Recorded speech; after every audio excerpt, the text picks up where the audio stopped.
Happy Friday, it's 7 a.m. and it's the June bank holiday weekend. There's lots to look forward to coming up this morning. Looking at the papers today, crisis, crisis, crisis. We've got mental health, housing and climate. We'll tell you all about it when we take a closer look at what's in the paper shortly.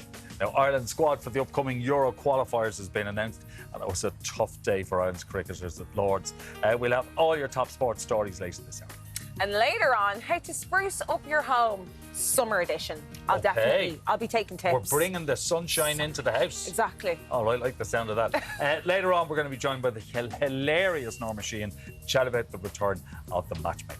And we've also got the one and only Paul Ryder in the building. Paul, what else have you got for us? Good morning, you two. Yeah, lots of other good stuff coming your way on this fine morning, including the star of the spicy-sounding Vardy versus Rooney stage play, jumpsuits and play suits to the glam up your summer on the catwalk, and hot diggity dog, we're cooking frankfurters on the Barbie. I cannot wait. And listen, the sun looks like it's here to stay, but let's see what Derek has. Derek, what's cracking over your way? Paul, let's make it official. The sunshine is here to stay. It's all about flower power here this morning, the Phoenix Park in Dublin. It's another dry and settled one out there today. Plenty of gorgeous sunshine to take us through, guess what, right across the June bank holiday weekend. Bloom 2023 kicking off. In fact, we're on day 2, 17 year of the festival, spread out over 70 acres. We have a jam-packed show come to you here from the Phoenix Park right across the morning. We're going to be meeting some of the teams, some of the organisers, some of the garden designers, as well as TV broadcaster the Carlo Rose, Katherine Thomas. So that's all to come right across the morning. And guys, I'm wondering, are you like myself? Are you plantaholics? Plantaholics? I love. I didn't even know there was such a thing. I didn't know that was a thing. Plantaholic. I'd say you're a There you go. Not really. Wait, are you out in the garden? I deliberately went for a Mediterranean garden so that we wouldn't have grass. Okay, yeah. You're speaking my language, I'm the same. Okay, and of course there's something else going on this very day. Yes, if you're wondering what else this concoction is about, we've got a massive donut wall next to us, which we will, debrief and talk about a little later. But I hope we get to take our pick, Martin, because that's we have first dibs because it's there. That's looking too good. We've got first dibs. A wall of donuts, and it's all kinds. It's World Donut Day, so treat yourself to a donut today. Anyway, while we're picking out the donut we want, you can take a look at your first news of the day. Here's Anne O'Donnell. Thanks, Martin. Good morning. Well, Ireland is projected to fall well short of its climate targets. That's according to a new EPA report out.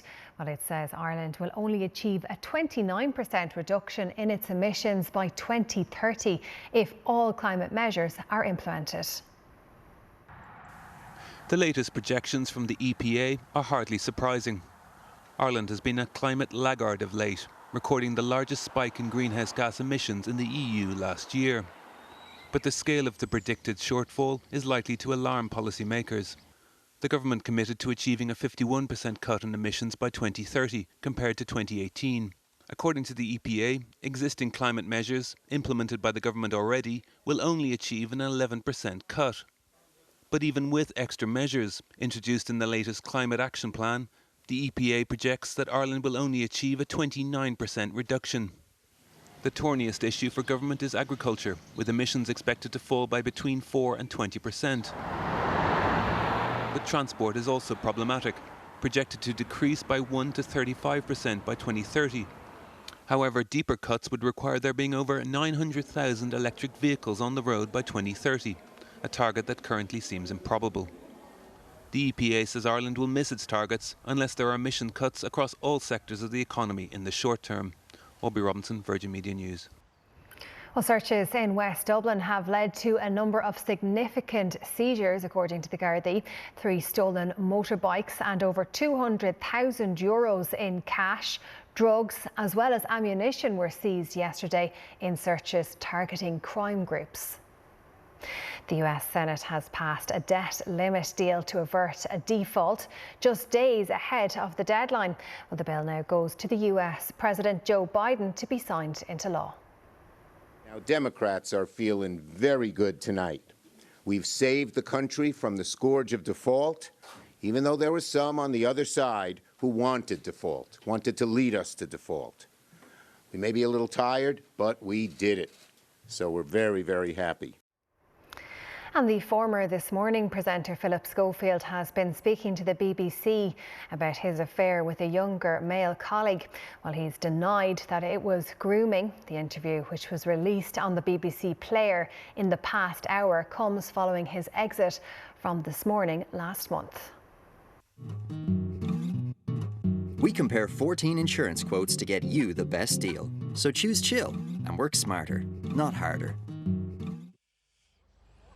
Yes, thank you, Ger, and a very good morning. We're live here from Bloom 2023, and what a jam-packed show we have coming your way over the next couple of hours. In fact, we're going to be catching up with the manager of Bloom, Laura Douglas, as well as Sue Carville, aka Scientific Sue. So that's all to come as we take you on a tour of the show gardens right across the morning. Now, let's take an opening look at weather together with Martin Rigney on cameras with us once again, and you'll be glad to hear it's a pretty dry and settled start now as we edge our way into the June bank holiday weekend. Plenty of warm sunshine beginning to edge through, although a little bit cloudier into eastern and northeastern spots. But as the morning goes on, any mist that is laying around that morning sunshine will help burn it off pretty lively. Now, right across today, in fact, that lovely ridge of high pressure is hanging on with us, dry, sunny and settled right across today. In fact, right across the June bank holiday weekend, some really nice sunshine on offer. Again, a high risk of sunburn because the UV index will be quite high, so do get the sunscreen on. Top values of around 17 to 23, from 24 to 25 degrees. Once again, west is best. And right across into tonight, very similar to what we've seen all week, really dry, calm and settled. Once again, a little taster of mist and some shallow fog feeding its way into your Saturday morning, with values back to around 9 to 14 degrees. So that's how it's shaping up here in the Phoenix Park in Dublin at the moment. We'll be back again live 7:35. Chill Insurance work harder so you can work smarter. We compare 14 quotes to get you the best deal. All right, it's World Donut Day, and I can tell you we're all getting a day off in lieu for working this morning. Yeah. We're going to need help, serious help. Luckily, the team and for all your occasions have been good enough to give us a lend of one of their 7-7 ring donut walls. Good luck on getting it back, fellas. Look at that. It's beautiful, right? And as we work our way down the wall, we want to know your favourite kind of donut or any other kind of sweet treat. Or better still, what dessert gives you the ick? Oh, do you know what gives me the ick? I realised what dessert gives me the ick yesterday. I was in Marks and Spencer's. Meringue or whatever. Meringue? The way you said that, like some sort of a meringue. Do you like meringue? It just looks like a block of sugar. Now, not saying that's not a block of sugar, but I love my donuts. I'm not for a sherry trifle. No. Not for a sherry trifle. I wouldn't be the biggest fan. What about you? Banoffee. You don't like banoffee? Banoffee. Is it the banana, the soggy banana? Well, thinking about donuts, did you know that over 10 billion donuts are made in the US each year? 10 billion. I thought that was a day. Would you be surprised? I was only saying it to you, like, when I think of donuts, I do think of Americans, and I think of The Simpsons, Chief Wiggum. Chief Wiggum. Always had a donut and coffee in hand, and it's just, you know... But is that not part of the uniform? It's just part of the uniform. Yeah, there's your suit, there's your baton, there's your gun, there's your handcuffs, there's your donut, there's your coffee. Yeah. Do you remember, I know we've got like these fantastic companies, and we got one here today who are doing some great donuts, but my original donut was going to O'Connell Street, and the small little hatch. So there was a lovely little lady who had a small little hatch, load of sugar. You get 5 or 6 of them, and they were like freshly made. Oh, magnifique! Yeah, magnifique. You know, you got to sometimes strip it back. Like for me, it was this when Super Quinn was still Super Quinn, the jam donuts. That was like my favourite one. Well, I'm of a vintage where the bread man used to bring donuts on a Friday. You're joking me. Yeah, and the jam and the donut wasn't hidden. It came out through the middle. You could just see a little bit of jam on top of it when you bit into it. There was jam there. There was plenty of jam there. The most expensive donut you can buy in a shop costs $100.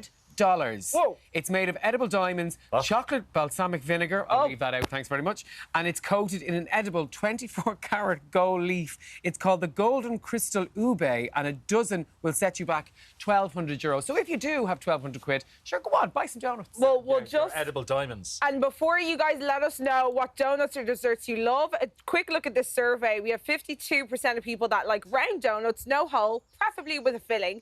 20% of people prefer ring donuts with a hole, preferably no filling. And 18% of people don't like donuts. Who are you? Go home. Get out. OK, so what's your donut? What's on your favourite donut? I'm either an original sugar jam donut or a Biscoff donut. OG sugar jam. Yeah. Yeah, I like the jam as well, but I also like a nice glazed donut. Oh, yeah. Oh, yeah. Yeah, we'll have loads later. What's yours?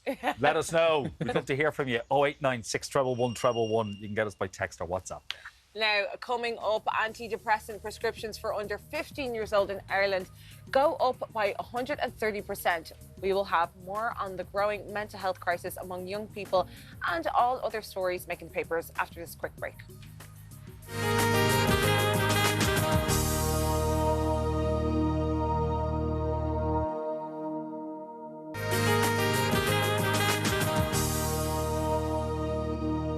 Let's check on your morning papers, starting with the Irish Times. Their headline reads, EPIA predicts Ireland will fall far short of its climate target. The paper reports Ireland will achieve a reduction of only 29% in its greenhouse gas emissions by 2023, far short of the 51% target, which is the government's climate policy. The Irish Examiner leads with the same story, going with the headline, Ireland far behind climate targets. The paper writes that key Irish sectors, such as agriculture and transport, are far off their emission targets for the end of the decade. On the front page of the Irish Independent, ban on use of nursing homes to house refugees will be lifted. It writes that the government is lifting the ban on private nursing homes being used as refugee centres, but their operators will have to wait 2 years before they can exit the market. On to the tabloids. The Irish Daily Mail leads with high risk of water shortages if strike goes ahead. The paper writes that the country is facing widespread water shortages and boil water notices next week if a strike planned at 30 local authorities gets the go-ahead. Holly, I've nothing to hide. That's the front page of the Mirror, which states that Holly Willoughby has allegedly agreed to cooperate fully with an external review of Philip Schofield's affair. The Star opens with the headline, Cabby gets bullet. It writes the taxi firm have sacked a driver who appeared to hold a passenger at gunpoint in a video which has been shared on social media. And finally, the Herald leads with Hoard of the Rings. The paper claims that a woman whose husband was targeted for a Criminal Assets Bureau search refused to hand her engagement ring over to officers, telling them they would have to cut her finger off. Now, joining us to talk through this morning's big news stories are journalist and author Aoife Barry and News Talk journalist Simon Tierney. You're very welcome. Good morning. OK.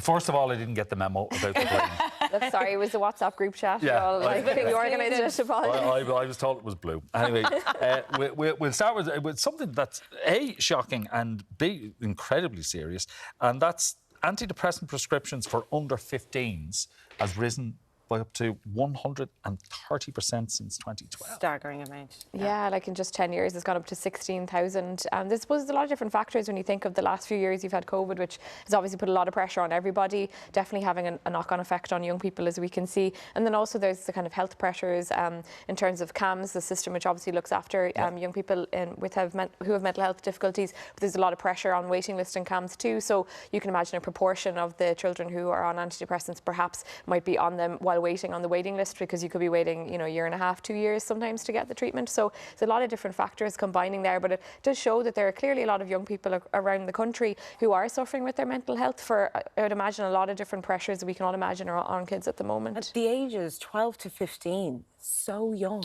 Yeah, it is young, but I think it's probably not surprising, Katja, in the sense that there's more awareness about mental health conditions, particularly in young people. So parents are going to be more perhaps proactive about getting treatment for that. The big problem is that these figures highlight is the lack of resources in the CAMHS service and access to that. I mean, the latest figures show that there's currently just over 4,000 children who are waiting for over a year to access services with CAMHS. That's so frustrating for parents. That kind of ties the hands of the GP. It really does. Because, to go to the GP in the first place is a very positive step, because you've recognised that there is a problem. Yeah. But his or her hands are completely tied, because they know that this person sitting in front of them, clearly stressed, clearly suffering with anxiety, won't get to see anybody for a year to a year and a half. So the only solution. And the few options for that GP are to prescribe medication. But of course, kids and anyone who's suffering with mental health conditions, we're continuously told that you need a two-pronged approach. You'll need the chemical, perhaps with the pills, if required, and then you need talk therapy, and that's what CAMHS is supposed to be providing. Yeah, and if you want to go down the private route, it's a lot of money for people as well. So there's a lot of barriers there, and I mean, it is sad to think that there are people who are having to wait for treatment that could have to happen immediately. So I mean, it's part of, I suppose, the ongoing issues that we tend to have in terms of the pressures on the health system. But it does give an indication, though, I think, like you're saying, also that parents are there and listening to their kids, and kids are able to talk about this. So if we can take anything good out of it, there is that growing awareness. There has been a rise in children up to the age of 11, but thankfully not as significant as the rise that we've seen in children up to 15 years of age. I often think that sometimes we load an awful lot on our teenagers, because not only are they hitting those years where hormones are really starting to kick in, we also ask them to change school. And sometimes I wonder if that English model... Social media is another huge thing. When you think of the last 10 years, it's now much more easy, like, to, you know, you have your phone with you all the time. You could be 12, 13 owning a phone. When I was 12, 13, you know, you were out playing with your friends. There's a lot of worries when you were a kid, no matter what generation you grew up in. But there's a lot of extra pressure that we haven't really maybe come to terms with in terms of our young people today. There's a lot of crisis. As Katia said at the top of the show, crisis.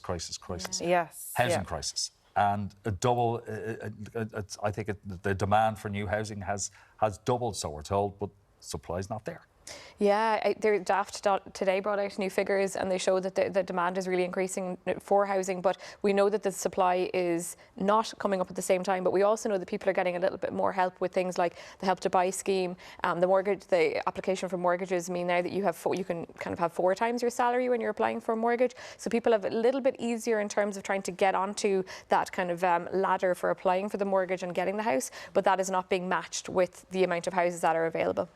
Yeah, I mean, this year the government is set to build, I think, just under 30,000 houses.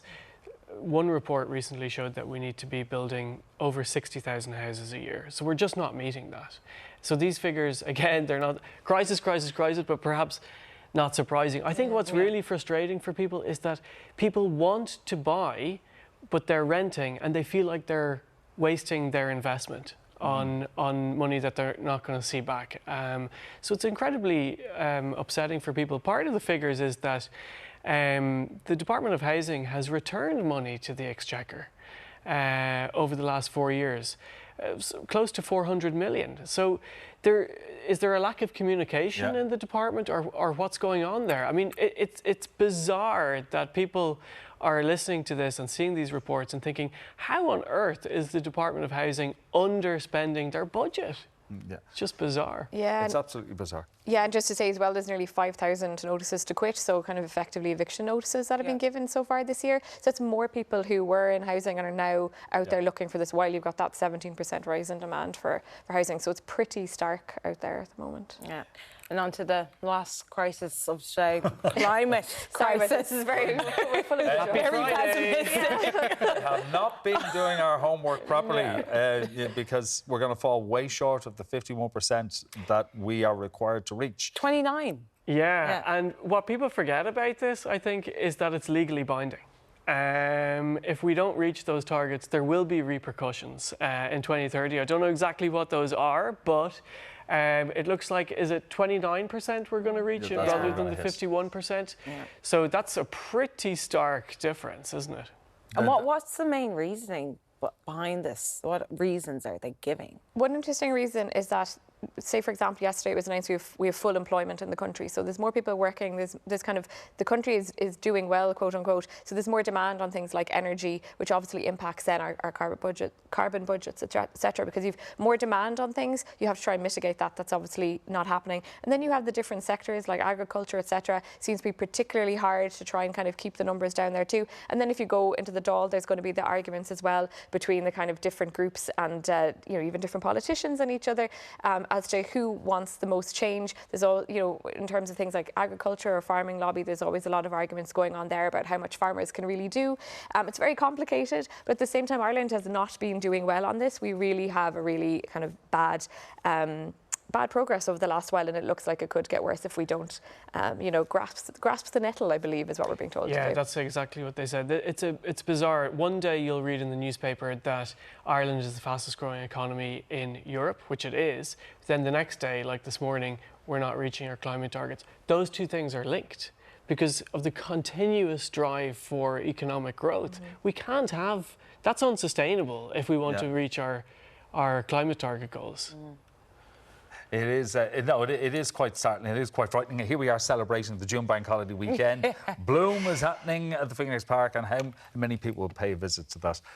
But this climate crisis conversation is going to be around not just for the weekend, but for the months ahead. At least you're wearing green.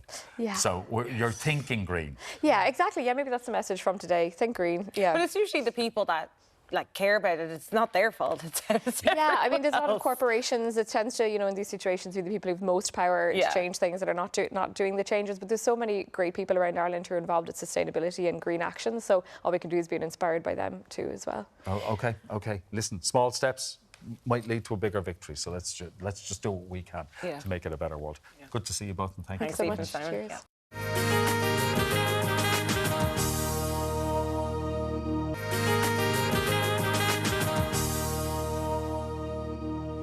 You're very welcome back to Ireland AM. Ireland's largest garden festival is taking place this weekend. The Bloom Festival is in Dublin's Phoenix Park. So we thought, who better to send there than Derek Hartigan himself? How's it going, Derek?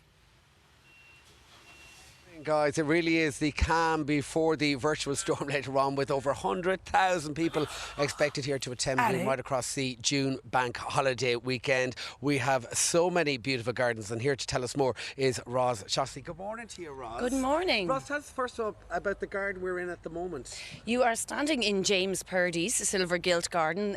James has been with us a number of years over Barbeque Bloom, and this garden is a coastal garden, so all of the plants here are suitable for residents and houses based along the coast of Ireland, and as part of Easy Steps to Dream Gardens. So even you and I can take this planting plan and make it work for us. Sounds like a dream. Anyway, you've been here for a long time, in fact, since the inception of Bloom. Indeed, back in 2007.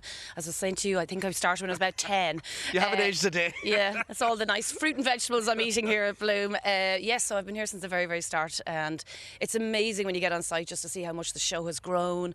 Some designers have been with us since the very, very start, but also we love to see new companies, brands, sponsors, design join us every year. But it's a fantastic showcase and something we're very proud of. 70 acres, it's huge. It is huge, yes indeed. And this year, the way the show has been spaced out, we've allowed for bigger numbers, and that's something that we get from feedback from the visitors to the show. But yeah, a 70-acre site. We have 22 show gardens, 30 different cookery demonstrations on this weekend, 760 exhibitors on site, and no less than 85 events take place at Bloom as well. So and that's a fun for all the family as well, which is really, really important, because a lot of kids are coming down this weekend. Absolutely, kids are a major part of our audience here. It's very much a family-orientated show. We know lots of people know about the show gardens, but there really is something for everyone in that age category as well.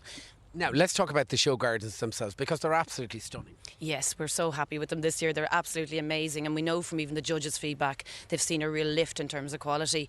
Many of our judges come over from Chelsea, and they feel that we're really up there with those gardens that have been... Let's talk about some of the special ones. I was wandering around here this morning. The Willy Wonka garden caught my eye. Absolutely, it's literally magic, isn't it? It's amazing. And we had the real Willy Wonka from West End here on site yesterday, so it's really catching the imagination of all the audiences and people coming to the show. So. And a big focus on sustainability. The green theme is quite big this year. Yes, and that's right through the show garden space, but also throughout the show. We've got a sustainability stage with 5 days of speakers on there, everything from beekeeping to biodiversity and what to do with your food waste. So yes, it's absolutely right throughout the show, and we know that, again, that's the Bloom audience, like that kind of content, and as consumers we're more interested in this space. And I think that gold medal winning garden, the Marie Keating Foundation garden, beautiful one as well. Absolutely, yes, and Marie Keating, another another group that have been with us for many years, and they've come this year with Catching Cancer Early Garden. So yeah, lots of interest in that one. All right, we're joined now by a lady we all know, Scientific Sue Carver. Good morning to you, Sue. And Sue, you're doing, in fact, you make science fun, don't you? I do, that's my job. So I'm in the budding bloomer zone, and I'm here for the 5 days. So Ball Beer Bloom will let everybody know the timetable of all the amazing people in my zone. And your focus is on STEAM. Tell us what STEAM is. Science, technology, engineering and art with mathematics. So the art allows us to hook everybody, gives them the idea of how to use whatever we're doing in science in a fun way. And speaking of fun, you're going to demo 2 experiments here this morning. Yes. Tell us what you're going to do first. Well, first of all, you're going to have to get your sock off. Oh, oh, here we go. Get my sock off. Yeah. Okay, just as well I have a nice fresh clean pair on me here this morning. Okay, there you go. So we're all about reduce, reuse, recycle. Okay. So whenever we've got our bottles, we're going to cut the base off, and then the sock goes on, and this is going to be your trumpet, and you're going to get to blow down here. Now, the good thing with socks, and they are clean, well done. The good thing with socks is the fact... Do I have to wear this after, by the way? Yes, you do. The holes are very, very small. Okay. So I'm going to give you that there. Okay. And then we need a plate or a jug, and we're going to put some soap solution into that. Okay. So I want you to dip your sock dip it in there. Dip in the sock, okay. That's it. And because I love this so much, I'm going to do the same. And what I want you to do now is you're going to put it to your lips like a trumpet and blow down. Okay. Oh! And the holes in I like the sounds. I didn't know my sock could do that. And you can get lots of Kind of wiggly feels like things. a trumpet. And then the children can let the foam I go love in that. the wind. Let's make some bubbles. What have we got here before we let you go? So within the show, I talk about how we can make not just small bubbles, but big bubbles, giant bubbles. So we're going to have to use a polymer in this. And what is a polymer? A polymer is a very long chain molecule. So basically, it gives strength to the bubble mixture. That's really so cool, instead Sue. of making really small bubbles, but then as we go through the show, we think, well, what will happen if we have a larger bubble wand? And if we have a larger bubble wand, we can catch more Sue! air. Oh, and that's then amazing. We can make even bigger My cats love bubbles. chasing bubbles in the garden. There you have it, Sue Carver, Scientific Sue as well as Roz O'Shaughnessy. I'm going to have to put my wet sock on now. Good luck with that. Back to you in studio. Oh, Sue, love that. Derek sending foot pictures for free. I'll tell you, not the smell of feet coming from the Phoenix Park right now.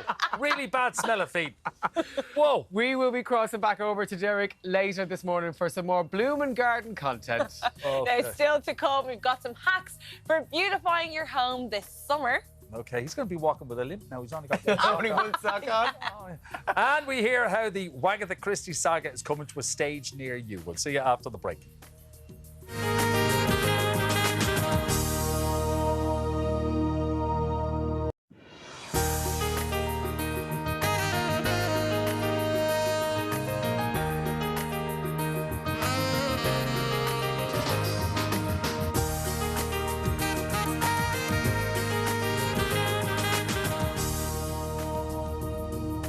Good morning, and if you're just joining us, welcome. It's nearly 8 a.m. on Friday, the 2nd of June. Happy Bank Holiday weekend. Yes, and happy World Doughnut Day! We got a wall of donuts that we're going to work through. That is our sole mission on this Friday, working through that wall of donuts. If you start in the top corner, I'll start in the bottom corner, and we'll meet somewhere down the middle, where Paul White is going to be trying to get the middle row. Plan. Don't you know? Coming up, for those of us who missed the highs and lows and thrills and thrifts of Agatha Christie, it's back, now in stage form as well, and we'll be talking to its star. And later on, we'll be showing you easy ways to get that summer feeling in your home at a pretty low cost. Okay, I'll take that. Later on, actress Norman Sheahan will be joining us to tell us about teaming up with funny man Oliver Callan for John B. Keane's The Matchmaker. I was just watching his Tommy skit the other day. Oh, were you? Can't forget it. It just never goes away. Doesn't go away. Well, 10 siblings. over to Paul. Paul, what's going on? Yeah, gang, the heat wave looks here to stay, so we'll be looking at some cool alternatives to dresses and jeans. Stylist Shirley Lane is joining me. Shirley, what's coming up? So we're dressing for the heat wave because we don't want it to go, and we're going play suits, jumpsuits, something really light, easy to wear, but a little bit of glamour thrown in. Little bit of glamour? Yeah, a little bit of glamour. That's us here on the Friday. Yeah, make sure you keep with us here. Back to you, gang. Well, we're going straight to the Phoenix Park because Derek's got a busy morning ahead of him, and the weather seems to be on your side for Bloom on the bank holiday weekend, Derek. Martin, The weather is just about on our side. A little bit cloudy here this morning, but it will break up nicely across today with some good sunshine on the cards. We've garden designer Joe Haynes and Joe Eustace and Nicola Haynes coming your way later on this morning. But I can't get over Scientific Sue Bubbles and her foam. Oh, there you have it. Oh no, it didn't work. These things happen on live TV. Back to studio. Oh, too many jokes, right? Too many jokes. Not even going to talk about that. Oh, okay.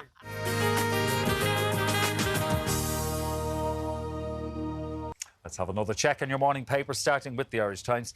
Their headline reads, EPA predicts Ireland will fall far short of its climate target. The paper reports Ireland will achieve a reduction of only 29% in its greenhouse gas emissions by 2023, by the end of this year, which is far short of the 51% target.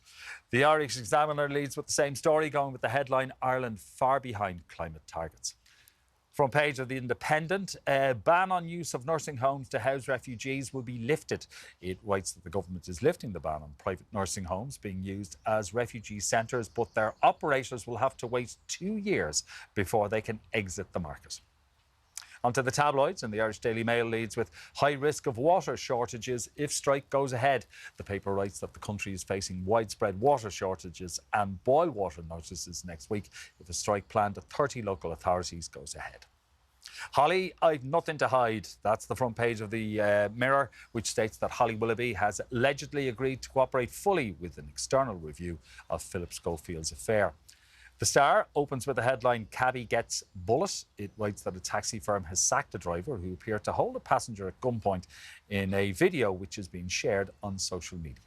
And finally, the Herald leads with Hoard of the Rings. The paper claims that a woman whose husband was targeted for a Criminal Assets Bureau search refused to hand her engagement ring over to officers, telling them they would have to cut her finger off. At your papers, let's over to see what Katya and Paul are up to now.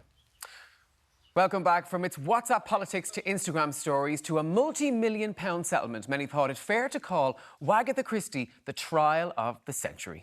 Now we can relive the highs and lows of this madness as Vardy V Rooney comes to the Gaiety Theatre as a stage play. Star Laura Dos Santos is with us now. Good morning, Laura. Morning. Oh, it's lovely to chat to you. Like, I have to say, the turnaround of seeing this Agatha Christie trial play out on social media to coming onto a stage play has been so quick. I feel like people are just a sucker for this kind of drama.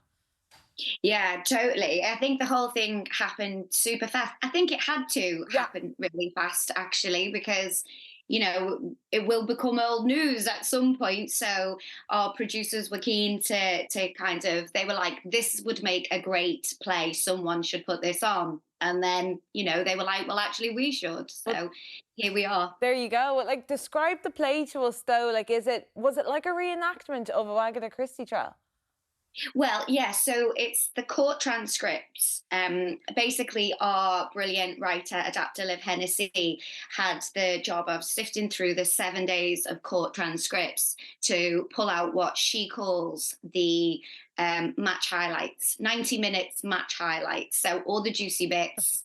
But yeah, everything that we say, everything that myself and Lucy, who plays Rebecca Vardy, say, and our barristers are taken exactly from the transcripts. So yeah, it's a peek inside that room for those people who were obsessed with it and didn't get to see it. Now, you have the joy of, well, maybe you might not say joy, but you have the lovely time of playing Colleen Rooney, right? Did you, how much preparation do you have to do? Because she's iconic. There's so many different moments between, you know, her, Victoria Beckham, all these different kind of iconic moments we've seen over the years. Were you scrolling and scrolling and scrolling on your phone trying to gather the character of Colleen Rooney? Yeah, I mean, this happened really, really fast. Like we were saying earlier, you know, we only, when we did it, it was supposed to be originally one show at the Wyndhams and we had a week's rehearsal. So there wasn't loads of time, but yes, absolutely. I was going through social media and actually you're looking on YouTube for footage and there's lots and lots of stuff of young Colleen, you know, when she's like in her 20s and she had her own TV show. And then there's actually not that much. And then you have the Rooney documentary, which came out a couple of years ago. And that's obviously showing a kind of, you know, it's Colleen talking about more difficult issues. So that was really my little Bible in terms of characteristics and things like that. But as we've gone on, we found we're not trying to do kind of cartoon parody versions of these women. So for us, it's about finding their essence and then kind of bringing out their humanity and their truth. And because we have their actual words, we're really helped with that. Yes, you really nailed it. And is it true with the accent? Obviously, you're a Scousey gal yourself. Did you have to tweak it a bit more now when it came to playing Colleen's character?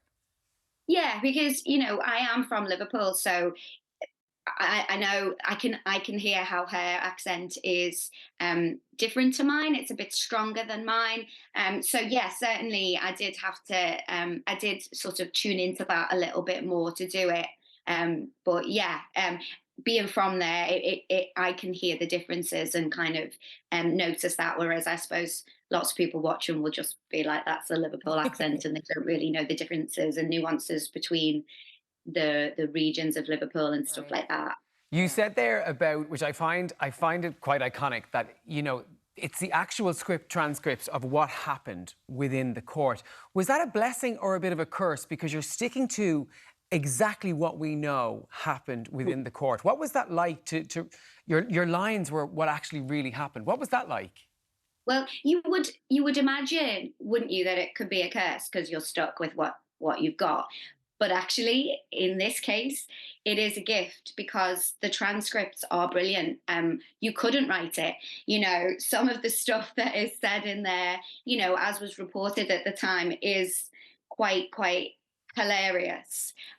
So it is a gift. But I think as well, because we have their actual words, that it's a real guide as to how the women were feeling at different times throughout the court case. You know, when they sort of stutter and stumble on the stand, or when they're really confident, you can kind of read that in the transcript. So yeah, it's a real kind of key. It's a real guide through how the character navigated that cross-examination for both women. Yeah, and that's quite exciting and quite fun. And was it tricky trying to avoid like the pantomime of it all when it came to such absurd conversations? Because there were some crazy texts that were sent.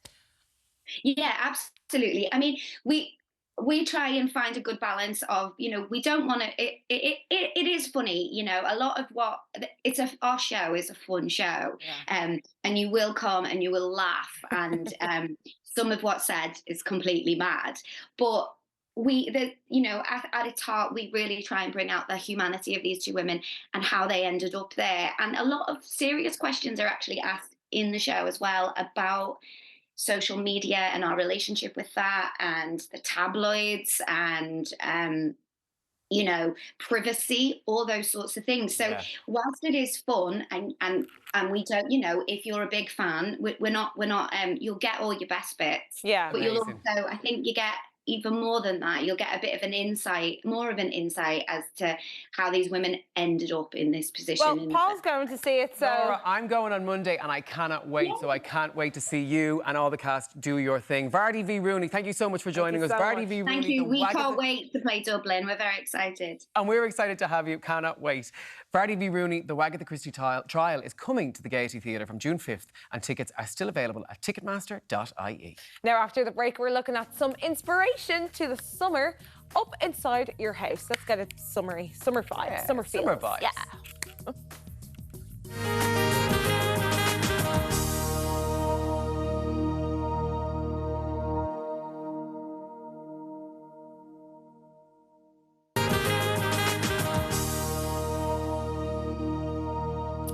Very welcome back. Now the sun is out, the birds are singing, and the only place we want to be is outside. But what if we told you you could bring a touch of summer inside the home? And it doesn't involve opening the doors and the windows. Yeah. It's no flies, no bees, no wasps. None of that business. Exactly.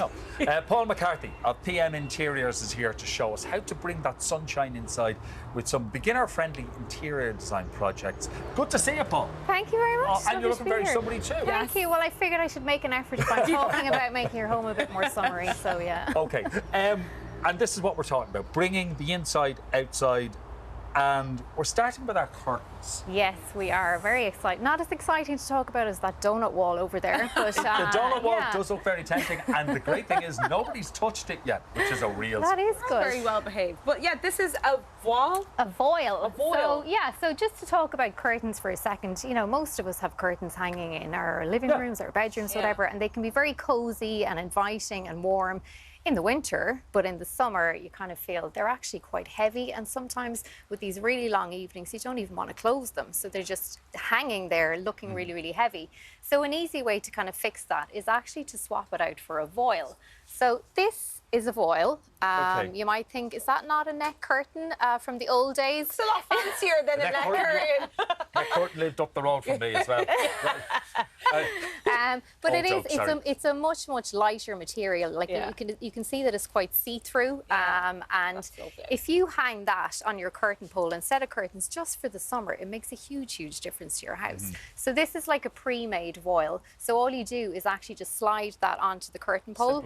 So you don't need to worry about getting it made or anything like that. Just slide it on, and it kind of gives that light and airy feel to the house. Would you recommend now, when it comes to voiles, like always using a white if you want to bring in more light into the room? You can. Like, white is it is the lightest colour, and if you're going to buy pre-made voiles, whites and creams are generally the ones you can get, but you can actually get them made yourself by going with, like, there's some lovely colours here of, like, you know, pinks and blues and greens. They're all really light materials as well as yeah, so you can go any colour, and especially if you want to actually inject colour into your home for the summer, you know, by all means go with pinks or blues or whatever might work in your home. Is that the only material that you would recommend, or are there others? This is probably, so this particular material is actually a recycled polyester, so you can get them in linens, cottons, but as long as it's light, it's airy, and it allows the kind of light to filter through, that's what you're looking for during the summer. And when the evenings start getting shorter, take them down, put your curtains back up, and you'll have like that nice cosy evening again. Right. Okay. Let's move on to tiles. Now, I always thought it was a bit taboo, like, or maybe we couldn't paint our tiles, but apparently you can, and it's kind of a new way of bringing in a bit of pattern, colour, personality to a room. And especially, you know, in a lot of homes, you might have tiles that have been there for years and years and years. They're very plain. You'd love to do something with them, but it can be quite expensive to actually get the tiles ripped out and put in new tiles. So if you do want to save a few quid, get out the paintbrush and actually paint the tiles. So this is what we've done with some of them here. So in the first tile here, all I've used is a piece of masking tape to create that line. And also in the front section, I've actually just used a stencil to be able to create a star onto that tile. So you've done all this yourself? I have. Okay. You need a lot of patience. Now, if I told my wife, listen, I'm going to start painting our tiles, she would probably change the locks in the house when I was out and not let me back in. Because you need to be trustworthy, Martin. No, listen, if she wants something hung and she hands me a drill, there'll be a hole in the wall for the clock to fit into, let alone hang on to. So, you know, I'm not good when it comes to DIY. The textures on these are really good. Yeah, no, it's I won't say it's easy to do. Well, actually, if you're going down the masking tape route, that is the easiest way to just create lines. If you're doing stencils, you need a bit more patience and just to take your time with it. But in terms of the types of paint that you should use, I would suggest go into your local paint shop and ask them their advice, because every brand has a different way of doing it.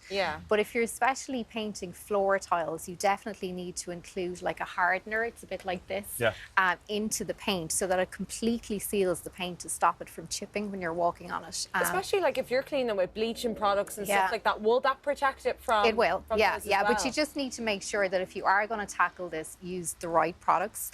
And I think in terms of where you should do this, your bathroom is a great place to do it, or if you have a downstairs bathroom, that's even smaller. So the smaller the space, the better when you're doing a bit of trial. That's the one everybody says. Well, exactly. So if you've guests coming over for the summer, they will all see it and they'll say, God, Martin, you're just so talented. Who knew? No, they come out of mine and go, "Did you see the state of that?" Well, I know, but because a big thing for people is the textures. Just thinking, like, is it still going to have that smooth finish? But you said with a good hardener. Oh, absolutely. It gives you the complete smooth finish. And the more tile, like, you could kind of look for faults in one tile, but if you've loads of tiles out, all you see is this gorgeous pattern. No, I love the two-tone one. Speaking of gorgeous patterns, look at this lamp right here. That says summer to me. That says summer, and that's also another DIY project. It is. So I started off with a grey lamp with a grey shade. So that was something that I bought. It was a very cheap lamp. But if you have an old lamp lying around anywhere and you're wondering, okay, this doesn't have a home anymore, what am I going to do with it? Think about getting that paintbrush out again. So that's what I did with this one here. So I literally just took a small little tin of paint. So this one has primer built into it. And I painted the lamp. That's actually only one coat of paint, would you believe? It took me about 5 minutes to do it, which was very... 5 minutes to do it? That's just 5 minutes? coat. That's just one coat of paint with the primer in it. And then I just swapped out the shade for a lovely, bright, stripy yellow shade. And you've got summer in your home as opposed to this kind of dull grey lamp. Okay, but the dull grey lamp can come back for the autumn and winter If you months, want to bring it back, but would you really want to get rid of that? No. You can make that cosy. That won't work in the winter. Have it by the fireplace. Exactly. And I think if you want to really inject colour into your home for the summer, you could actually kind of style around that lamp as well. Yeah. So, you know, for example, I've got some framed prints here with there's loads of summery colours in those. Yeah. If you actually just sit those up on like your sideboard or you know, on shelves or whatever, you don't even need to hang them on the wall. Just lean them against the wall, put one slightly in front of the other and have the lamp beside it, and you've just loads of colour for the summer. And if you want to put them away, you can. Yeah, it could change a whole section. Exactly. Right? Okay. Yeah. Okay. Now, just for anyone that might want to get their hands dirty and get into a nice DIY project, what protective gear should they wear, or should they be covering newspapers? Or I used newspaper for that. Like for something like that, unless you're a really messy painter, you don't need a huge amount of protection. So a bit of newspaper. I mean, you know, don't do it on your, you know, on your mid-century mahogany table. You know, just be careful of where you do it. Take it to the shed, That's if you're using this. If you're using spray paint, I would do it outside and just protect surfaces further. We are running out of time. You've saved this chair. I did. So that chair is a mid-century chair. We think it's about 60 years old, and it was a little bit worse for wear. 60. She said, go on, sit on it. Sorry. So what we did was we actually just reupholstered the chair, and you know, a really lovely kind of coastal blue summery colour. You might think, God, that's a bit of an impractical colour to kind of cover the chair on. But there's amazing technologies available in all these fabrics now at the moment. So that's actually a stain-proof material. So even if you've got kids or pets, it doesn't matter. It's easy clean. So, you know, fabrics like this one here, gorgeous herringbone pattern in them, but they're actually all easy clean fabrics. So you can actually have a bit of fun with an old chair. You can keep those memories that might be part of a chair or a stool like that, and just give it a new lease of life. Right, so where can people find you? Find me on Paula McCarthy Interiors.ie or PMinteriors.ie, or I'm on Instagram, Paula McCarthy Interiors. Paula, it was lovely Bring to the chat summer to you. inside. Good to see You you, Paula. Yeah, you too. All right. So much.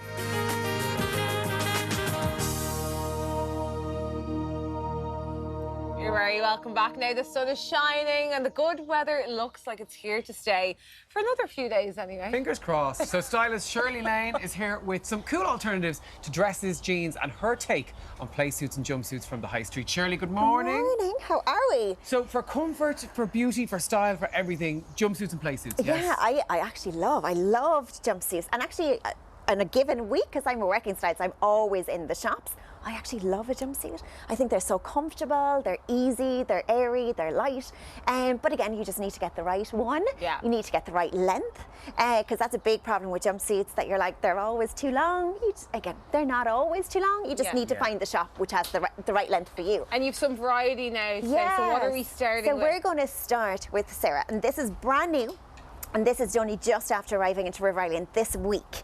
And it's absolutely gorgeous. But you know what? It's just so comfortable. You just pull it up, no zips, no nothing. It looks so classy at the same time. It is gorgeous because, again, it's the June bank holiday. Hopefully, people are going somewhere nice. But again, there's loads of occasions starting off. And again, you're going to have weddings, you're going to have day twos, you're going to have the night before weddings, which I think this is ideal. And what again, material is that, Shirley? it's like a really strong, like a viscose. Right. So it's not polyester, it's viscose, so there's a nice bit of stretch in it. Yeah. There's good heavy material, even actually steaming it well to go. I was like, the material is so heavy, but it's great. great. And again, you'll see the pin tuck going down the leg, so it elongates the leg. It's really nice on the thigh line, and the length is gorgeous, but really classy. Again, River Island are fab. They've gorgeous stuff at the minute. And it looks like it's got that sticky part up here. Does, so and it's the whole way around, so it doesn't move, amazing. which is fab. And again, I've just bought in this gorgeous like neck piece because, again, we're getting back into jewellery, we're getting back into accessories, and this is lovely. It's just really summery. It's very, very simple. And there's so but many I think different against the colours white, it's lovely. So many different colours, so you can just pick and choose. And you've chosen something in the bag there as well. Exactly. And it's just really designer inspired, which is gorgeous. I think the bag looks so much more expensive. It's like a little dupe, but it's beautiful. It's a really soft duck egg. But River Island at the minute, especially in Blanche, because the shop is so big, it's huge. It's hard to walk out without wanting the whole shop. This is beautiful. And again, you can use it as a crossbody for during the day, so you can put it across, you have a long strap. And again, just really nice sandals, but they're kind of a darker nude, which I like. Because they just go with everything. They're just a nice kind of a caramel nude, which is gorgeous. But again, whether you're wearing a pair of jeans and a t-shirt, these will dress them up. And again, the jumpsuit you could dress up or dress down as well if you wanted to. Of course you can. You could wear this with a pair of flats. What you could always do is, if you want to take away the formality, put a little belt across the middle. You could wear a little studded belt, add a coloured belt, and it will completely dress it down, which is great. And all of our looks are all new stock this week from Blanchardstown Centre, and there's so much newness around, which is fab. This one's now a bit of fun. So now, this is your difference between a playsuit and a jumpsuit. So this is your playsuit, so it's shorter. So a jumpsuit is obviously to the ankle or around that or below. Playsuits, I love a playsuit because always measure and look at the waistband. You still have a good bit of material from the waist down. So it's not cut too short. And even with an open leg, you've got a bit of give depending on how you're feeling about your body, whether you like oversized or whether you want to keep it nice and together. Absolutely. And with a playsuit like this, and again, this is Zara, don't be afraid to size up. And I think this is a very important thing because, again, you're going with shorter shorts. So if you want a little bit more length for comfort-wise, for a little bit more length on the bum and all of that, size up. Don't be afraid of sizing up. Like the belt kind of gives you that shape anyway. Absolutely. And I think with a playsuit like this, when you size up, you're only gaining at ½ an inch in length. You're not getting too much on the body. And this beautiful bag, then it just brings that whole texture. You have the gold buttons on the playsuit, and it just gives that lovely summer vibe, which is gorgeous. The sandals then to match as well. So you have the gold sandals, and you see the little 2 gold buttons just on Yumiko's shoulder line. And I just think it's a very easy day look. You know, if you had a barbecue or something like that, you just put it on and you've a whole outfit in one piece. And again, the playsuit is from Zara, and Zara have loads of playsuits actually at the minute. There's linen, there's cotton, there's satin, there's loads of different fabrics. But again, they're not always crazy short, because I think that's what people can be a bit scared of. We're cracking in with the print. Bit of colour and print, fabulous. This is stunning. Gorgeous. I think the length is perfect. I think the fit across the waist, so you have a really wide waistband. So you see where the stitch starts and ends. So really accentuates the natural waist. €35 done stores. We are fully stocked at Blanchardstown Centre at the minute. But you have a whole outfit for €35, and it's wow. I was just going to say, with the thick waistband, like it's shaped to accentuate your body. You know, it doesn't go straight across. I like that about it. And this comes up to about a size 18 to 20, and it is as nice on all shapes and sizes. It's absolutely stunning. You've chosen a colour within the jumpsuit, which is great because there is so many colours, so you can choose your accessories around that. You've gone with the white, and we've got the white shoes there as well. Exactly, and for the simple reason is the jumpsuit is a wide piece. You have so much colour, you will never find the exact same shade of green and all of that. So make your life easy. Just get a nice Bershka, have so many beautiful neutral accessories, whether they're sandals or shoes or wedges or bags. They have everything. So again, leave the jumpsuit to the talking. Beautiful white sandal there from TK Maxx. But again, they're comfortable, you're strapped in, there's a bit of detail on them. But what a beautiful outfit. You can put a denim jacket or a blazer over it. I was just going to say, throw a denim jacket or a blazer over that, and you're done for night to day, which is what everyone's looking for. You're looking for all the again, it's so comfortable, which is lovely. We're back to the neutrals now. I love this. Just beautiful. This screams summer. Beach, all of that. It's so classy. So this is Mango. Only arrived in this week. Absolutely beautiful. So it's linen, but it's lined. which is great. So I love something that's fully lined. It also comes in hot pink. Yeah. A beautiful cerise pink as well, which is gorgeous. Where's this from? This is mango. Mango. Absolutely beautiful. And again, a great size range, which I love. So there's loads of choice. But look at the little frill detail at the back. You are not compromising your underwear. You don't have to wear a strapless. You can wear a full bra, full underwear. And that, again, is what makes it wearable. Yeah. Does the belt come off? Yeah, the belt comes off. You can choose your own belt if you want to kind of do something gold. Yeah, and again, you have the little kind of neutral tone there on the circular, but you could change over that belt, match it up to your sandals or your wedges. You've leaned into that now with that as well. Yeah, and I love these sandals, or the glasses actually. I love mango sunglasses. I think they're absolutely stunning. It's quite contrasting having the white frame as well. But they're really stylish, like $22.99, but they're gorgeous. There's a full wall of them at the minute. And again, they're a great price point, which is great. And just beautiful, neutral canvas bag. Really nice flat sandals because we don't want heels all the time.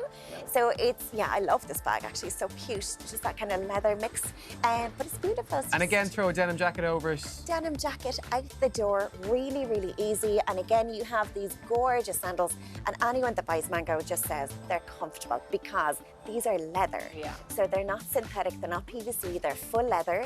So if you buy them, you're going to have them for a few years, and they're worth that €50. I always feel for shoes, just get comfort, spend the extra tenner on them, and then you'll actually enjoy getting dressed up for Beautiful. summer. Shirley, nailed the brief, Shirley. And Thank you all so much. brand new stuff in Blanchard Centre. Well, now, up next, we cross back to the blossoming weatherman, Derek, as he takes on gardening at Bloom Festival. Back right after this break.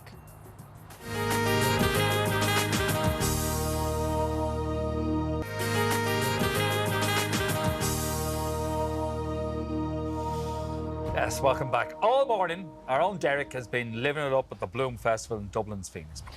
And now he's getting a lesson in award-winning garden design. How's it going your end, Derek?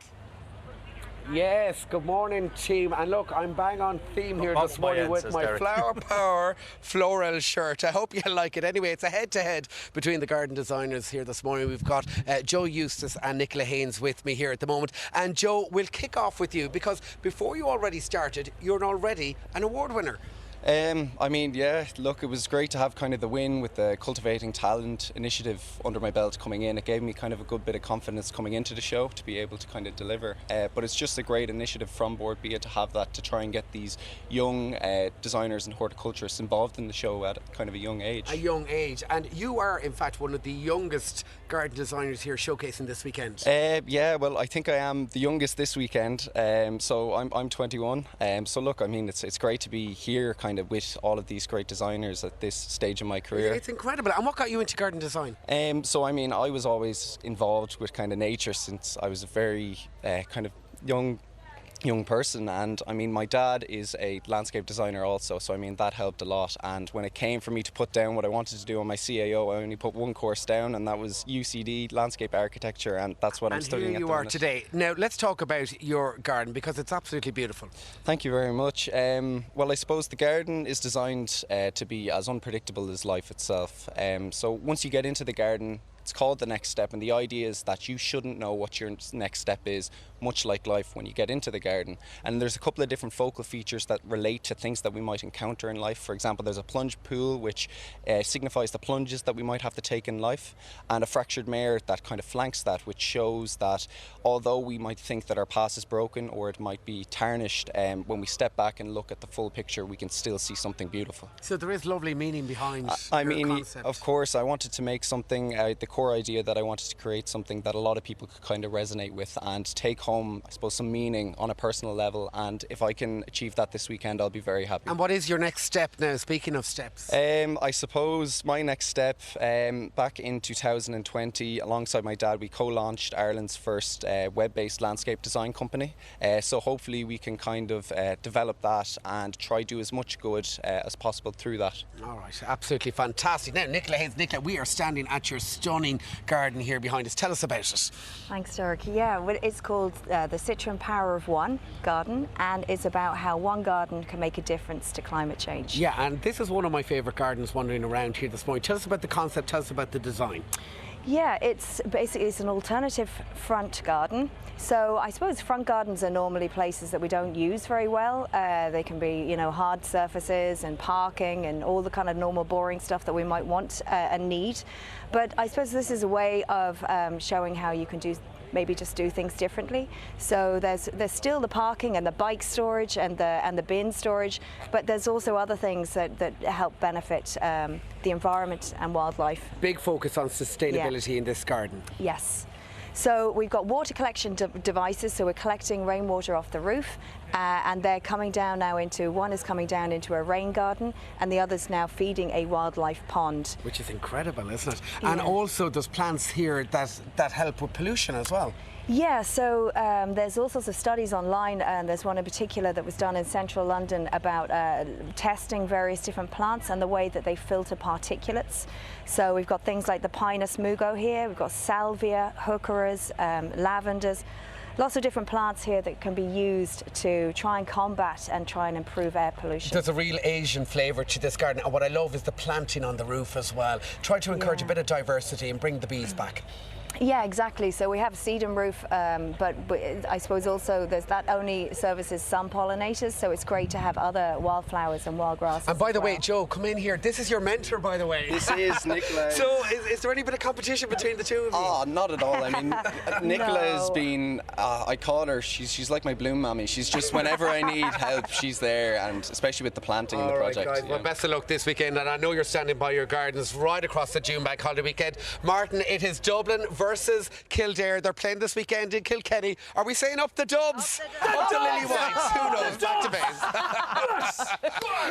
I knew you'd like that, Martin. Why do you think I'm wearing blue? Don't get him started. Don't get him started at all. Thanks, Derek. Well, still to come, we cross back to Derek later as he becomes blossoming pals with TV personality Katherine Thomas. We're going to be back again after the break.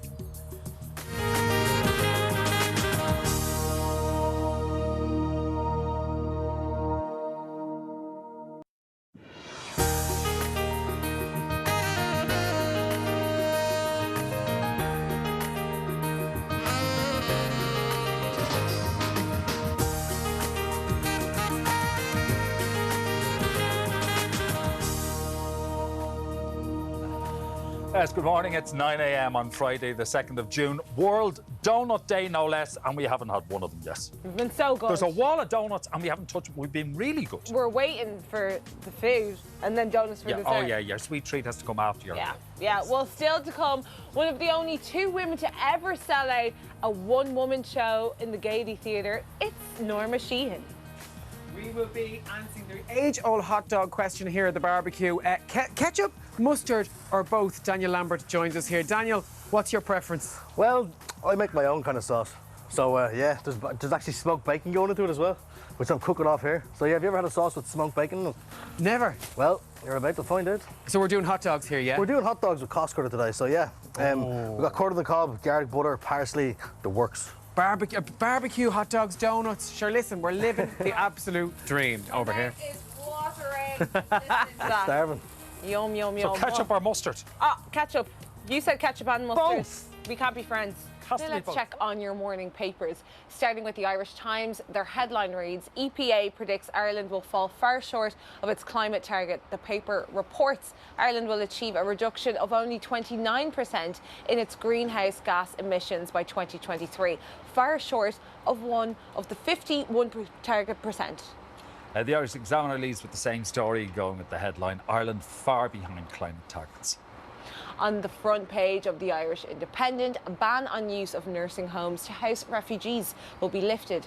It writes that the government is lifting the ban on private nursing homes being used as refugee centres, but their operators will have to wait 2 years before they can exit the market. On to the tabloids now. The Irish Daily Mail leads with high risk of water shortages if strike goes ahead. The paper writes that the country is facing widespread water shortage and boil water notices next week if a strike planned at 30 local authorities goes ahead. Holly, I've nothing to hide. That's the front page of the Mirror, which states that Holly Willoughby has allegedly agreed to cooperate fully with an external review of Philip Schofield's affair.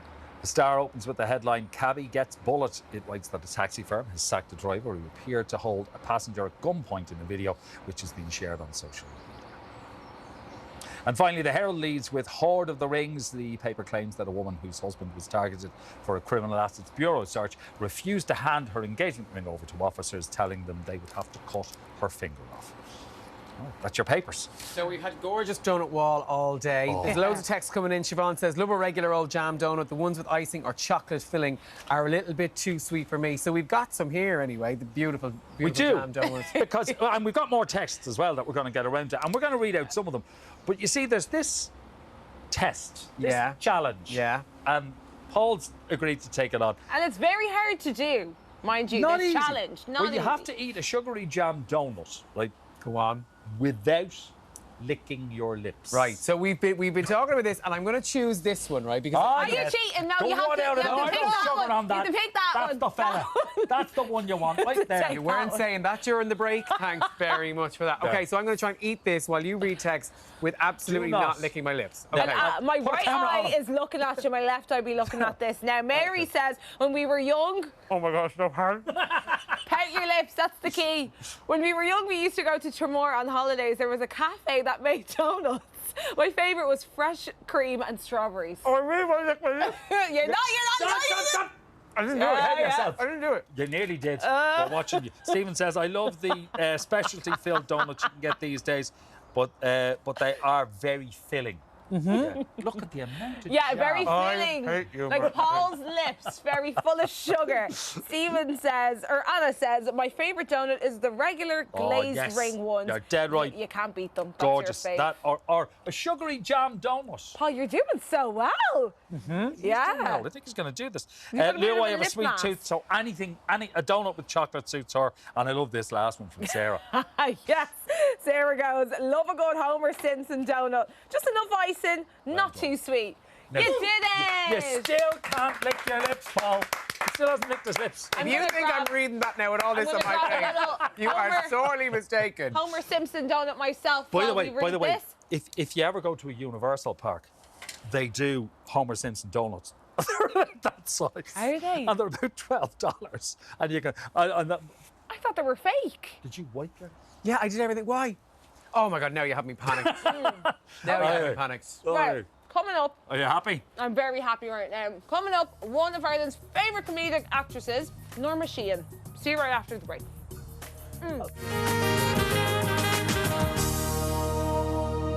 All right, from stage to screen to brutal special forces, obstacle courses, our next guest has done it all. You know her from the likes of The Clinic, Bridget and Eamon, Shirley Valentine, and now returning to the role in John B. Keane's The Matchmaker, it's Norma Sheahan, everyone.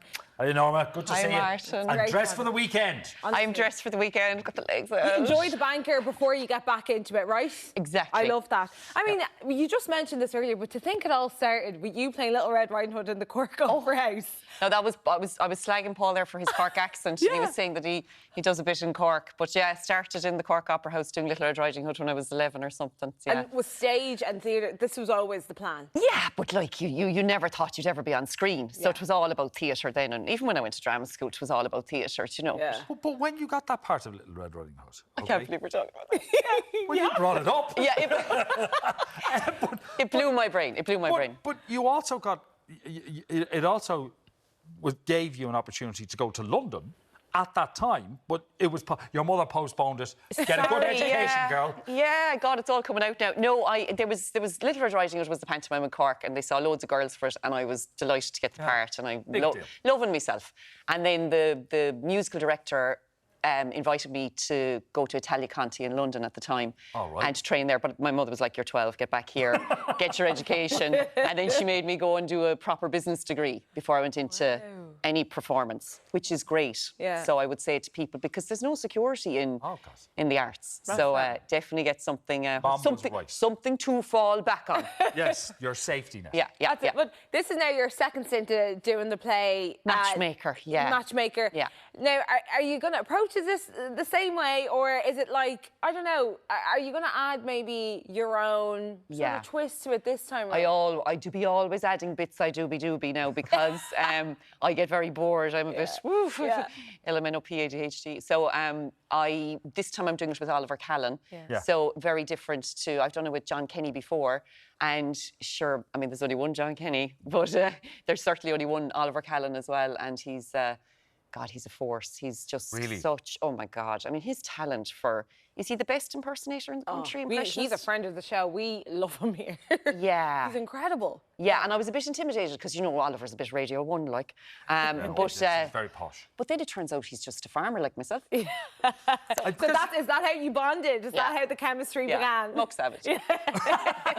You see, you can say that, we can't. I can say anything I like. But the fact that you did grow up on a farm, but you grew up on a farm, yeah, but your mum made sure that you guys got a shot at everything. She did, yeah. She threw us into tap dancing, into horse riding. We've a couple of horses on the farm. My dad, that's my dad's thing. He's amazing. But like everything, bit of drama, bit of singing, bit of, like, you name it. There was a tennis racket, there was something. She'd no opportunities herself. So she gave us all a shot at everything, Nora did. And I just kept a good few of them up. And I thought I'd be a professional singer because, you know, when you sing in pubs on tables as a child and everyone tells you you're brilliant. Yeah.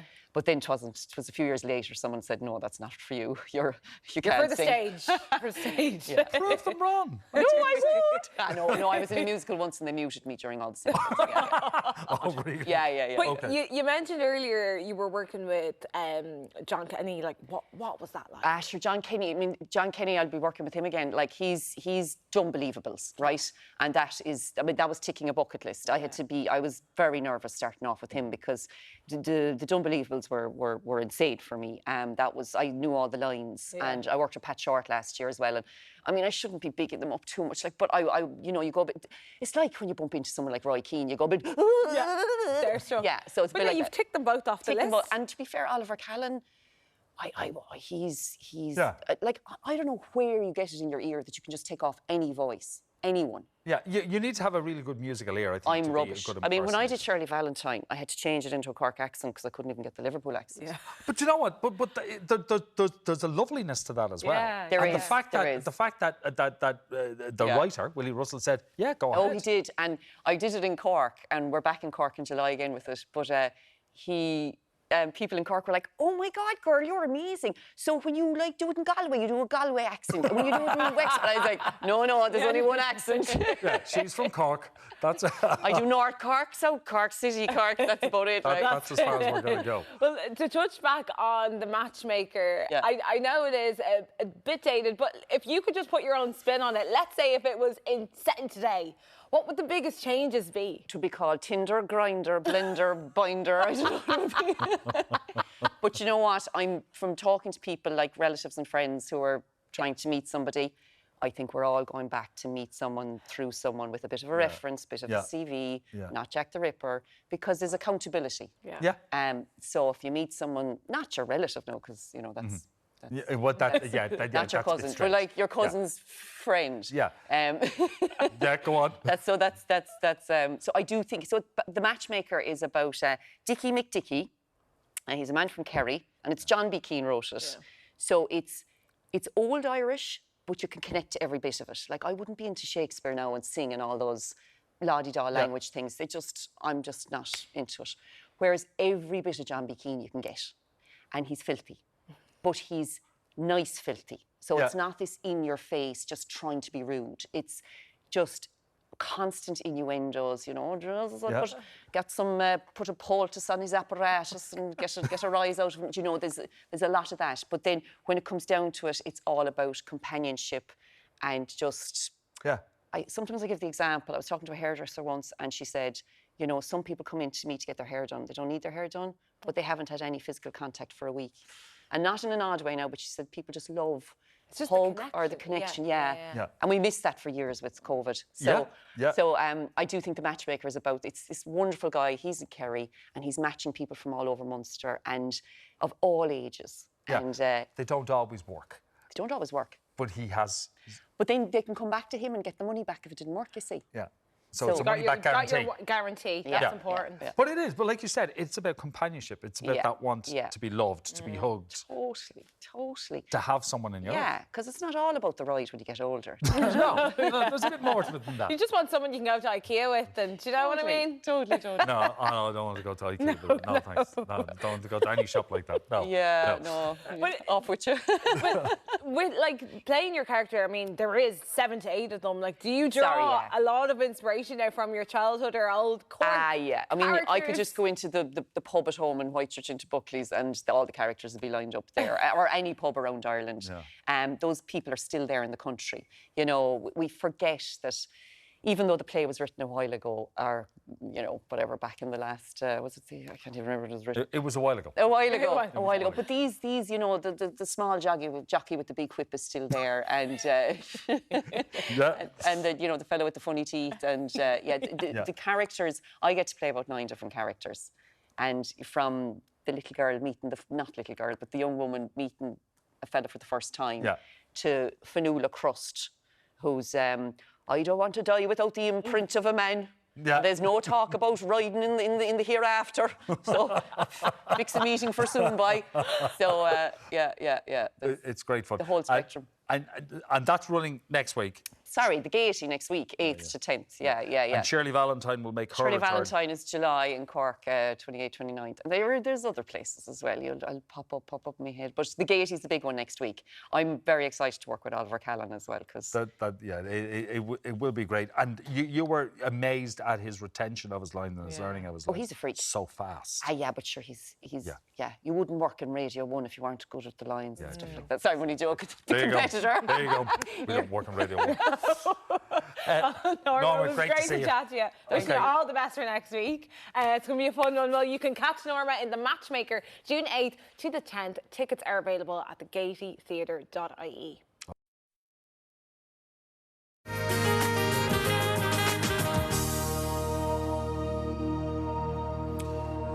Welcome back.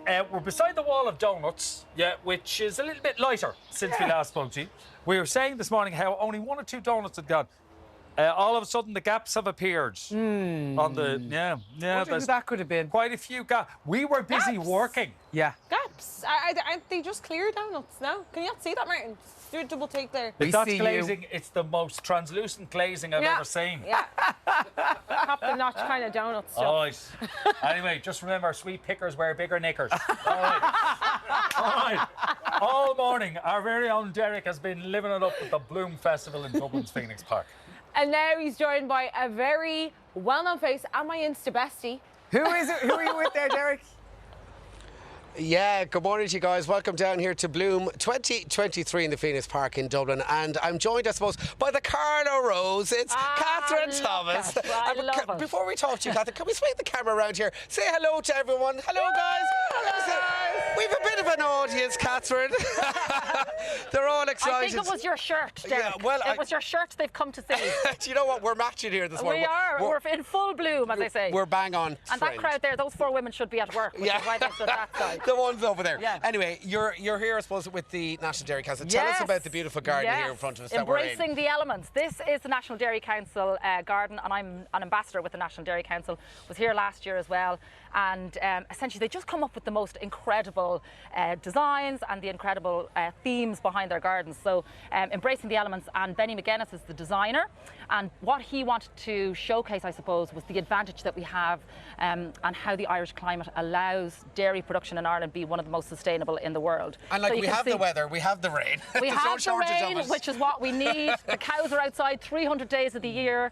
And again, what Irish farmers are doing now, because we have to meet targets, we have to meet greenhouse emission targets. So again, you can see here what he's used is lots of different clover, biodiversity, rewilding, which is happening on a lot of the farms around Ireland. So yeah, really clever. And then this big kind of structure behind then sort of personifies where we're going in the future in terms of technologies that they're using for rainfall, and yeah, really interesting. And as we were saying earlier on, I suppose farmers, and there's a lot of farmers watching the show this morning, they really are guardians of the land, aren't they? Yeah, we've been farming here for 6,000 years, you know, and everybody now is talking about sustainability. We've got to be talking about, and not just because you know, sustainability is so important now, but like our habits are changing, our food habits are changing. So we're going to be doing a panel discussion a little later on all about that, because, you know, the way we're going now, and it's just mad to think that the foods that we're eating now, like our favourite dishes, anybody here, you ask them, 20 or 30 years time, they are going to look different. We're not going to be eating the same stuff. Yeah. So there's lots of exciting things happening, lots of technologies. And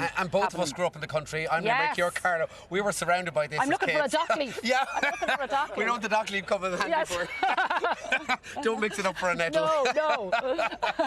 Anyway, tell us about what you're up to at the moment. I am in great form at the minute. I've got the bank holiday weekend off after this, but doing a little bit of radio, filling in for Ray Darcy for the next couple of weeks, and I'm working on a new TV show as well, which is looking at all different types of surgeries for people. So it's like a medical show looking at life-changing surgeries for people, life-threatening surgeries, and kind of, so I'm spending a lot of my summer in hospitals all around the country. Yeah. Back to Bloom here this morning. Have you had a sneak peek at the other gardens? They're incredible, aren't they? They are amazing. What I like how they create these gardens in the space of a week, a couple of days. Like the children's garden across the way. The pressure is on, you know, and I love the fact that you see people like in like all the other gardens aren't in having a nose to see everybody else's creativity. But the children's garden in across the way there, it's magical. Fantastic. Absolutely and magical. Did you grow up with a love of gardening? What's your background? I couldn't garden to save my life, to be honest. No, my mom was a great gardener. We had a garden, but it was not something that I was ever really into. And I suppose until you get your own. So now, like, I live in the city, but we're lucky enough to have a garden. A little patch. A little patch. So we've got our rosemary, our basil, tomatoes. Right. So we're trying to do our bit as well. And then all around the estate that we live in, I live not too far from here in Dublin 8. What I love now is where you're seeing just everything let grow wild. So where we used to be kind of trimming the hedgerows and we used to be trimming everything back, now you see it all like this. And like it's all about encouraging biodiversity. We were talking about the bees earlier on. Get them in, all about the insects and creating habitats. Absolutely, absolutely. So no, I think it's great to see it. And yeah, I mean, what I want to do today is go around and actually get a few plants to kind of, what I want to do is go and eat some nice food. But what I also want to do is get some nice plants for the garden. Yeah, and there is lots happening here across the weekend too, isn't there? It's huge. It's huge. Is it 70 acres, I believe? 70 acres. Yes, it's 70 acres. Yeah, it's over 5 days. 100,000 people. Family life, how are all the kiddies? The kids are great, not a bother on them. Ellie is 5, Grace is 18 months now, so it is a madhouse. Yeah, trying to get out, like I had to get up at 5:30 this morning just to kind of get a bit of like peace and quiet to get the face on and get the dress on and all that. So, but no, they're great. They're. And do you get them into gardening, Katherine? Do you get them? You know, have they little green fingers? Not so much yet. In fairness, in Ellie's school, they would have a little vegetable patch and stuff like that. So, yeah, I mean, she's getting into it now, but they have their watering cans, so they'd go around helping me in the evening, water and everything. So, which is nice. Yeah. Lots happening in Teleland at the moment. Obviously, Patrick Keelty scooped the Late gig. How do you feel about that? Do you think he missed out? I think he's a great choice. I do think he's a great choice. I mean, he's got the experience. He's got the political clout as well. You know, he's done his chat show. He's been in the States. He's been in the UK. So, no, I think he's a really good choice. And there was concern there. People were saying, oh, he hasn't been in Ireland, you know. But I think that he could use that to his advantage as well, you know. Yeah, which is so, nice. yeah, no, I think he's a good choice. Well, I think an outsider is good. Yeah. So, as you said, you have a panel here across the weekend. You've lots of topics up for discussion, including... Well, basically what we're going to be talking about is food sustainability. What are we going to be eating in 30 years' time? So, like everything from insects to different sorts of materials that they're going to be using to lab-grown meat. So we're going to be looking at that. We're going to be looking at, again, what Irish farmers are doing now in order to meet their greenhouse emission targets, and what technologies people all across Ireland, all across farms in Ireland, what they're doing. So, so busy weekend. It's a busy weekend. All right, yeah. Okay, well, thank you so much. It is our Carlow Rose here this morning. Martin, I know there's barbecue happening back in the kitchen. From everyone here, swing around the camera. Big cheer there, guys. Back to you, Martin. All right. I got to see the Westmeath jerseys out as well for the weekend. That's ahead. Hot diggity dog. We're having hot dogs. They're on the barbecue. You'll be able to see how this man is making it. Daniel Lambert is with us after the break. Lovely.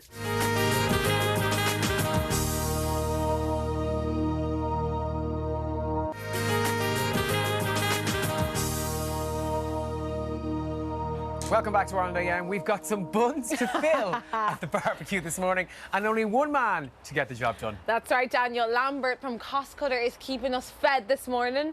Daniel, I feel like I don't even need to ask, but what's on the menu? We're making lovely barbecue sausages and garlic corn on the cob.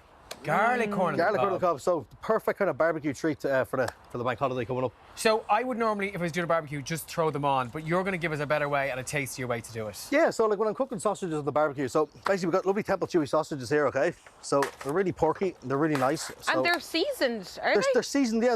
I like to add a little bit more seasoning to mine. So what I have in here is a little bit of paprika, a little bit of chili flakes, and some onion powder.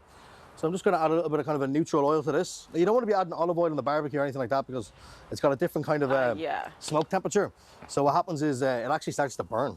And you said are you marinating them kind of quickly? Can you leave them overnight the same way you can do with chicken and stuff like that? Yeah, so basically like when I'm doing this sort of stuff at home, I'd be leaving it in the fridge overnight. But today, I mean, it's very, very simple. We're just going to dip them in. But yeah, the longer you leave stuff marinate, the better. You know, so just going to get them in there like that. So we just dip them in once, roll them around a couple of times, and then just straight on the grill, just straight on the grill, just like that. What's the cooking time? So the cooking time, basically, you want to reach this to about 75 degrees. That's basically when the pork is cooked. Yeah. So basically, I would say about 10 to 15 minutes. Now, I have some cooked already in there, so we're not going to be waiting 15 minutes for it today. But now, how long would you have to wait for the grill to heat up? Because you do want it at a good temperature. Is it sort of like preheating the oven? Pretty much, yeah. So like I like the charcoal for about 30 minutes beforehand. And once it goes nice and grey, what happens is you get a lovely kind of a smoky flavour off it. You don't want to be lighting it when the charcoal's already lit. So you can see the flames start to come up there. Yeah. Now you're preparing the sauce as well, isn't it? You've got. I am, yeah. So you were telling me earlier about barbecue, like a bacon sauce or something? Yeah. So this is my kind of like little special sauce I like to make. So you can see here, I've got some smoked bacon on the barbecue as well. Yeah. So this is kind of different. I don't know if a lot of people do this, but I like to fry stuff on the barbecue with a frying pan as well. Oh, class. Because it's a heat source, you know. Yeah. So get that in there. So yeah. Save your energy. That's it. So we're gonna get some peppers on here as well. All right. So do you all know how to chop a pepper properly? Yes. Yeah. So what I do is like top it. Well, I think I do. Top it just like this. Yeah. Tail it. Bring it right down the middle. 1, 2, 3, and 4. Okay, now did you really know how to chop a pepper? No, to be honest, I always get this part out, so that's the most important bit. That's it there. You don't want the bits. There's the 4 parts of the pepper, and there's your 2 bits of waste, so there's no waste. All right? It's very clean. No, that's more all right? So, very simple, so you can get them on as well. Now, I like to leave them on dry. I don't put any oil on them because peppers are full of moisture. Wait, so you wouldn't even chop that up? No, I would leave them on. So what happens is the skin will peel off once you barbecue them. You can take it off, and then once it cools down, they shrink up and you can portion them then. Talk to me about your corn on the cob, because you're going to do a corn on the cob. Isn't it? Yeah, so what we do is we get the corn on the cob onto the barbecue, just like so. Okay. Now, if you want, you can blanch these in some vegetable stock, which I've done beforehand, or you can just leave them plain. So you get them onto the barbecue, and if your garlic butter, soften up some butter. Yeah. Okay, you can use that with kind of a whip or a whisk. Yeah. A little bit of parsley. Yum. We'll just chop up the parsley here now. Make sure you have a damp cloth under your chopping board, otherwise it's an absolute disaster for the fingers. Oh, yeah. All right. It's all so fresh. I'd love to come to yours for a barbecue now. I hope you host one for all of us. I've loads of barbecues going on through the summer now, so it's the perfect season for it. So, yeah. So the bit of parsley goes in. Parsley goes in there. Butter. And what I'm going to show you now is a little bit of garlic. So this is a little trick I like to do. So do you know the way you buy garlic in the shop? Yeah. You buy it in a paste. Yeah. You can make it at home yourself. So this is all you do is this. You just press the garlic down. Right. Add a little bit of salt. Okay. Now there's a good bit of salt in garlic paste. So just like that. And what you'll do is you just kind of scrunch it up with your knife. And then you bring the knife back on itself like this. So you're kind of squeezing it down to get ready for the butter. Yeah, that's you're making like a rough paste already. A rough paste, that's pretty much it. So basically that's how you do it. And the shops will charge you more for that, you know what I mean? So DIY at home if you can. There you go. Good stuff is that. There's your garlic paste. And then that all goes in. That goes in there. Mixed together. Just give it a quick whisk, just like that. Yeah. And that's it ready for the corn on the cob when it's done. Unbelievable. All right. So what we're going to do now is I'm going to make a special little sauce that I like to do. Okay. So it's a little burger sauce, but it's also good for barbecue as well. So what I have here is I got my smoked bacon. So that's been sizzling away nicely here for us. You can see that there. Yeah. Oh, yeah. Have you ever had smoked bacon in a sauce before? Never, but my mouth cannot even. I'm salivating, dribbling here as we speak. So I'm going to add in some mayonnaise. All right. Yeah. Are we just eyeballing this one? No measurements needed? Well, it's equal amounts of mayonnaise and ketchup. That's what I like. We've just about a minute left, Daniel. Yeah. A bit of ketchup there. And just a little bit of mustard. Just a little bit. Oh. What we'll do is... And are you going to do the gherkin sauce in with that as well? Yeah. Oh! So you can see that there. That's our burger sauce coming together. It's also nice on the hot dogs as well. And then what I do is I just get a little bit of pickle juice. Just a little bit. Oh. And that adds that nice kind of zinginess to your yeah. sauce. So that's pretty much your basic kind of, you know, barbecue sauce, Big Mac sauce, you know, with smoked bacon in it. Oh my So we're going to build our own now. Yes. So that's it there. Let's crack in. There's buns here. I'm going to take a bun. Yeah. Katia, Martin's jumping in there for this as well. What's going on? I love that pepper thing. And here is the pepper trick. Wow. Pepper, so they're actually quite hot at the moment. I'm gonna dabble a little bit of sauce before. I would show you that, but it's piping hot, isn't it, Daniel? Wow. But yeah, so basically, you know, you can... Yeah. Should we use our forks? Okay, a little bit of onion. Well, you're going first. Going for the onion. Are you tasting? I'm watching. You're watching? I'm observing. Yours is bold. I'm going to guess. Yeah. I got 2 onions. Did you get a sausage? No, Here, you have that. You have that. You have that. We'll cut it in half. And you need decent sized sausages, don't you? Absolutely. Do we have another sausage? I do, yeah. Well, I won't cook in there. I think there's only one there You now. go for Here it. You now. enjoy.